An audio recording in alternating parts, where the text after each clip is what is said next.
2019 ஒரு லட்சியத்தோட எல்லாம் ஒன்று சேர்ந்தாங்க. பாஜகவை வீழ்த்தணும். பாஜக, அதிமுக கூட்டணியை வீழ்த்தணும்னு ஒரு லட்சியத்தோட மக்கள் நல கூட்டணியில இருந்து கிடைச்ச தோல்வி, அந்த அனுபவம் எல்லாத்தையும் வச்சுக்கிட்டு ஒரு அலைன்ஸ் ஃபார்ம் பண்ணாங்க. பிடிக்காத நீ வெளியே போன்னு துரத்தி விட்ட ஸ்டாலினை தான் விரும்பி ஏற்றுக்கிட்டாரு. யாரு? திருமாவளவன்லாம் போய். அதுக்கு முதல் காரணம் தனியா நின்னா வாக்குகள் சேர்த்துறோம். பாஜக, அதிமுக கூட்டணியை வீழ்த்த முடியாது. பாஜக எதிர்ப்பு.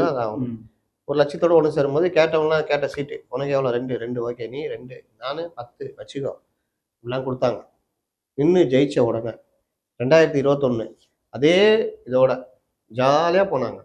லட்சிய கூட்டணி, சமூக நீதி கூட்டணி அப்படின்னு போனவங்கள வாங்க. திருமாவளவன் சொன்னதை நான் சொல்கிறேன், நான் சொல்லல. போனோம். அந்த இவர்கள் யாரு? அந்த பேச்சுவார்த்தை குழு வாங்க உட்காருங்க.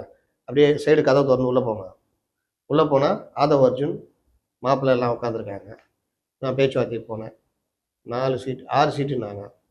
என்னங்க 6 சீட்டுன்றீங்க? இவர் என்ன எதிர்பார்த்து போயிருப்பாரு? 2 MP 12 தொகுதி வரும். சரி ஒரு 15 கேட்போம், 10ல் நிற்போம், அப்படிதான் போயிருப்பாரு. அங்க 6. என்னங்க 6ன்றீங்க? ஏங்க என்னங்க அது? 4 தான் கொடுக்க சொன்னாரு பிரசாந்த் கிஷோர்.